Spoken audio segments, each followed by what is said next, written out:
Hi Dolores, how are you today? Good, Alan. Really good. Thank you. And yourself? Very good. Tables are turned. It's now my turn to ask you questions and put you under pressure and see what you say. No bother at all, Alan. I knew you'd say that. I knew you said. What I want to talk to you on today is guardians. Obviously, you have a lot of information and we speak a lot on that whole area and you're very passionate. So I just wanted to ask you, first of all, if you could just explain what a guardian is. So, really, as guardians take over the role of parents, say, when you're not there. Not something you really want to discuss in front of your children, but in the back of all our minds is what will happen to me. If something happens to me, who's going to be there to take my role? Of course, nobody can fill that role. Nobody can give that love and have that understanding that you as a parent have. And you feel nobody can do it anyway, as good as you. That's how I feel. But you do need to have guardians there nominated just in case. It'll never be the same, but at least you know your child is looked after. And how many guardians would you actually recommend? I really recommend two guardians.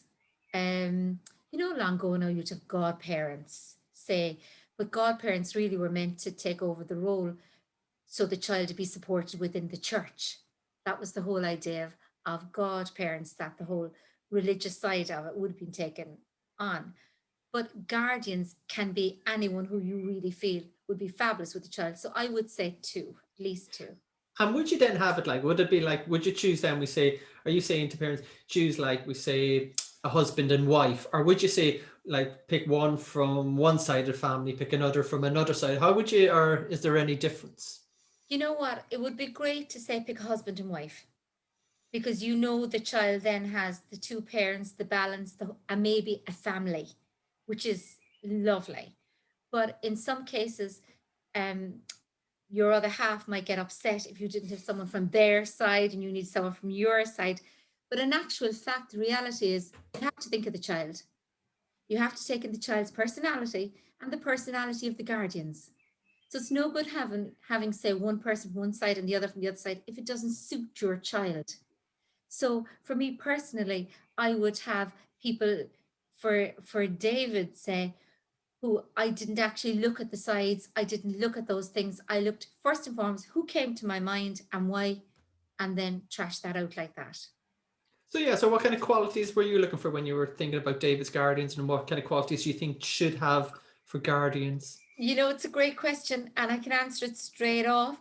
It's who's interested in him, who gets excited to see him as much as he's excited to see them. Do you know what I mean? Because David's face lights up straight away to see who he has on his phone 24/7, who does he ring every day.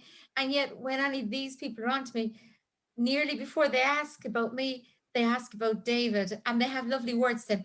Well, how's the handsome one of the house today? Tell me, how's he getting on? And, you know, and then if I had a stressful day, say, or we were going to an appointment, they'd say, well, tell me, how is he getting on now? How does he feel after that? And, there might be a few things, whereas with David's personality, you don't really feel sorry for him because that's his personality. But they would say, is he okay? Because he didn't ring me yet today. And those are the kind of triggers and people for me personally that I look at when I was choosing guardians. And I suppose here's the hard one. And I know when I talk to parents, they always go to me like, I'd be saying to them, oh, we talk about guardians. And they always go, how do I go about asking? A lot of parents do kind of take a massive and it's a big thing. So how would you suggest in that? Because I assume it's obviously not going to be easy. Well, to be honest, now with me, with the two people I asked, they're related to me, but they're also very good friends, I'd have to say.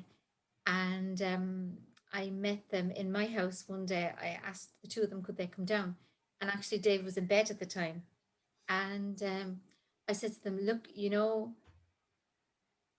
I am a little bit scared in case anything happens to me. Of course, I'm perfect and nothing will, but in the off chance anything would, I really want you to think about stepping in as guardians for David. Don't answer me now. This is a very big privilege I would consider for you, but you have your own families, your own partners, husbands, everything else. And if you're not happy, tell me. It's okay. And one of them said, oh my God, I'm so thrilled. And I said, hang on now, do you know what you're talking about? Do you know this is serious now, and this is every day, and this is morning, noon, and night, and this is the therapies, and you know how I act with him, and it's the same thing. And they both said there and then they'll be absolutely thrilled. So I said, look, thank you, you know, it's wonderful. And but think about it. I still want you to think about it and go home and talk to it and think about it. And if you say no, look, it's okay. We all still feel the same about each other. It's no big, you know, big deal for the end of the day, but I do need to know. So I rang them actually individually then. And I said, look, do you want to meet and talk about it and everything else? And they each said at different times, definitely thrilled. We know we're taking on, and definitely. So I then kind of made it a little bit more serious. So I got a letter typed up with their names on it, the date. The letter of wishes, kind of.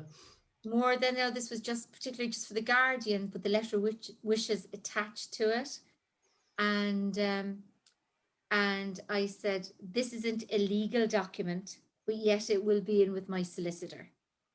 Can you sign it? And I'll sign it and that. And they both did. And I said, are you sure now about this? You know, and honest to God, I said, lads, I know your lives. I know everything. I 100% sure about this because I really need to know, you know. And they were saying, send it in, do the stuff, everything. And so they signed it and I signed it and we brought it to the solicitor. As I said, it wasn't a legal document, but it's there with the letter of wishes, and both of them got a copy as well.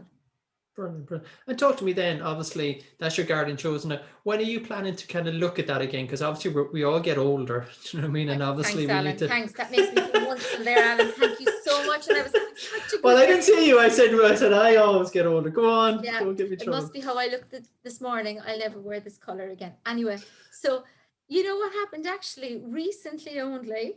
One of them has children now herself, and recently only, I was talking to her. Both of them were together, and it was actually one of them said, my God, what if anything happened to me? What would happen to the kids? And I said, hang on now, do you remember? And they both said, we remember, you know, it's okay. So we just had those brief moment there, but saying that since then, and that was when Dave made his confirmation around 12. So since then, they have been in his life every week, every month, every day, not time, but like, you know, they're up to date with him all the time. You think that's very important? Do you think guardians do need to be in their lives in the sense to really? I get that impression from Oh, you. totally. Like I have some psychologist reports from David, and I tell you now, Alan, if you read the report, you would be going around David like broken glass, and you would say, "Oh my God, what am I getting?" To be honest with you, and the report compared to the child is completely different. And so therefore, they need to say that David, even though he can't stand unaided, likes a bit of messing. Do you know? If, like, for instance, he was out hosing the garden one time and they were there, but he turned the hose on himself, you know, and they're all going, oh my God, oh my God. And I'm going, no. And when they went closer to him, he turned the hose on them. Do you know? And eventually there was a big, say, water fight going on or whatever, but they were all laughing. They were all happy. But they would have never done that with David unless they had been around him, you know? And I mean, but that's David's fun. Yeah. And you know, sometimes when you're wheelchair bound and don't have the use of your left hand and his right hand isn't brilliant, say, he still needs fun and still needs that messing. So if you saw... So they're seeing it. So what you're saying is if they're not around, how are they going to see? How are they going to really, truly know? And I said, if they did take over the role, they'd probably go down the wrong path, not knowing how you were interacting, you know, on a daily basis and how that's there. And I mean, I suppose the first thing they would have done is taken the garden hose off and said, oh, stop, Dave. Oh, you can't do that, Dave. Oh, you know, whereas now they just ended up laughing with him, you know. So I think they need to be around. And also it's the parent, I feel, to make contact with them as well a lot and to say, look, let me tell you where he's off to today. Let me tell you what he's doing today. Or, for instance, even if they're doing carol singing, I'd ring them and say, David's doing carol singing today. If you can come in, great. And if you can't, maybe David and myself could meet you for a cup of tea, but it's in there. One of my favorite days of the year. If you can get there, do you know? And, so even if they can't get there through work obligations or whatever, they'd always ring him and say, Dave, send me a photograph, or how did you get on? So it keeps them in the loop. Whereas there's a lot of things that they would have never known that, say, unless I made the contact to tell them. Like, as a parent, you shouldn't wait for people to say what's happening. You should be on the ball telling them, I feel, because some people don't want to intrude, Yeah. and things like that, so it's kind of what I'm saying. Great. I think that gives everybody a good understanding on the guardian side of it. And of course, I assume if people have questions, they can email you. They Send can, them yeah. on. Oh yeah, and I'd be delighted to answer any questions to as much as I could, and yeah, no problem at all. Great, Dolores. Thanks for your help. Bye Thanks, for now. Alan. Bye.